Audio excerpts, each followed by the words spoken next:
गुज़श्ता दिन मस्तूम में कत्ल होने वाले सहाफ़ी निसार जान के कत्ल से मुतालिक सरावान प्रेस क्लब का हंगामी इजलास हुआ।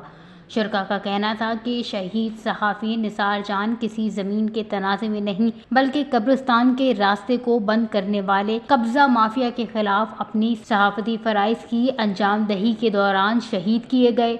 इसे फौरी तौर पर शहीद डिक्लेयर किया जाए। इंतजामिया कातिलों की गिरफ्तारी के लिए फौरी इक़दाम करे, बसूरत दीगर सहाफ़ी अपने शहीद सहाफ़ी भाई के लिए हर फोरम पर आवाज़ उठाएंगे। सहाफ़ी बिरादरी ने निसार जान के कत्ल के खिलाफ 3 रोज़ा शोक का ऐलान भी किया। इजलास में शहीद सहाफ़ी निसार जान के इसाले सवाब और पसमानदगान के लिए सब्र जमील की दुआएं की गई और शहीद सहाफ़ी के बेईमाना कत्ल की वजूहात जानने और असल मुहर्रिकात पर तफसीली गौर व गौस किया गया। वश न्यूज़ मस्तूम।